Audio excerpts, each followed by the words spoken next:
So Xi Jinping hails China and Russia's unyielding ties. Vladimir Putin hails their comprehensive partnership that has stood the test of time. That as the two met in Beijing to underscore their alliance just days after Donald Trump's visit to the Asian superpower economy.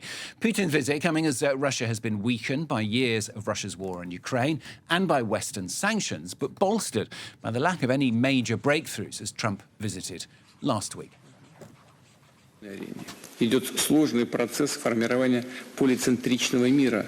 Together with our Chinese friends, we uphold cultural and civilizational diversity and respect for the sovereign development of states and strive to build a more just and democratic world order. Against the backdrop of the crisis in the Middle East, Russia maintains its role as a reliable supplier of resources, while China remains a responsible consumer of those resources. In recent years, amid a volatile and complex international landscape, China and Russia have been committed to developing a comprehensive strategic partnership of coordination for a new era on the basis of equal treatment, mutual respect, good faith and justice, as well as win-win cooperation. Well, Andrew Hilliar joins me now here on set from our International Affairs Desk. Andrew, we've had various different bits of information, various different quotes coming in from the leaders. First of all, just bring us up to date with the latest. Yeah, well, I'll just walk you through the latest developments because there have been, as you just mentioned there, some very interesting comments. Starting with earlier in the day, comments reported by Chinese state media, President Xi telling Vladimir Putin, that unilateral hegemony was running rampant, and he said that there was a danger that the world was regressing back into a law of the jungle. She also saying that the Chinese-Russia relationship was essential for global stability. Now, Putin, for his part, has invited Xi on a visit to Russia next year. He again emphasized the fact that ties between China and Russia were at an unprecedented level, something he said before setting off to Beijing as well. So we've heard a lot from Vladimir Putin and from Xi Jinping. Xi Jinping's comments reported by state media, very tightly choreographed. Both leaders just a short while ago also took part in a document signing ceremony. There was an energy deal signed there. That, of course, is a key reason why Vladimir Putin is in Beijing with such a large delegation. Also, an initiative to promote a multipolar world. So interesting use of language there. Now, this visit, of course, will be very closely watched because it follows just a few days after US President Donald Trump's visit to Beijing. Now, Xi's comments could be interpreted as being directed at Donald Trump. The Kremlin this morning has also reacted, saying that ceremonial comparisons of those two visits serve absolutely no purpose. The Kremlin, however, of course, know very well that a lot of this is about optics. And if you look at optics, Stuart, you will notice that this visit does already look like a mirror image of Donald Trump's visit. So Beijing is trying to show the world that Xi Jinping is clearly a man who world leaders want to see. Talking of optics, it's notable, Andy, it's the end of May. It's Vladimir Putin's first foreign trip this year, isn't it? Walk us through the significance of that. There are a few points to underline here, Stuart.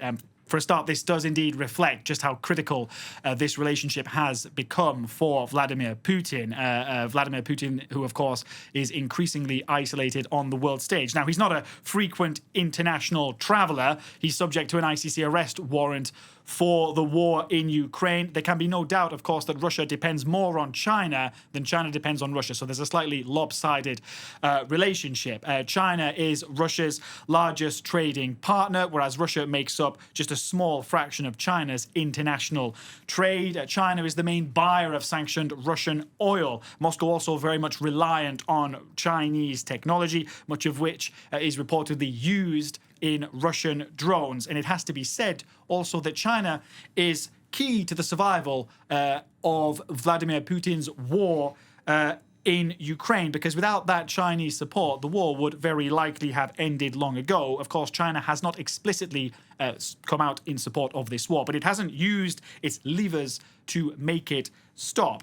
However, I would point out this is not just a one-way relationship. Russia also gives China, that is something that is very valuable and increasingly valuable in a turbulent world, and that is secure access to energy resources, even more valuable given the war in Iran and the crisis in the Strait of Hormuz. And Andy, Beijing, on the other hand, a very packed diplomatic schedule over the last few months. The world's diplomatic centre of gravity once again seemed to be kind of shifting here. Well, analysts have called this a diplomatic flex. So this year has seen several world leaders visiting Beijing, as you can see on your screen there. Amongst them, US President Donald Trump, as I mentioned just last week, Canadian Prime Minister Mark Carney, British Prime Minister, German Chancellor, and the South Korean President, to name but a few. And there are a few things going on here, Stuart. These back-to-back visits, as I mentioned, allow Beijing to flex its diplomatic muscle, but it also allows China to position itself as a player capable of engaging rival powers on its own terms. And we saw an example of that this morning, because while Vladimir Putin was in Beijing, China at the same time was announcing deals with the US regarding, for example, the purchase of Boeing aircraft. So China very much signaling, well, we might be welcoming Vladimir Putin. That's not going to stop us from doing deals with other powers like the US at the same time. And the point here is that China's aim is no longer just about balancing between two poles. It wants to position itself here as the axis around which other powers rotate. Remember, Donald Trump visited last week. No coincidence, perhaps, that Putin is visiting now, because Moscow needs clarity on what was said behind closed doors between Donald Trump and Xi Jinping.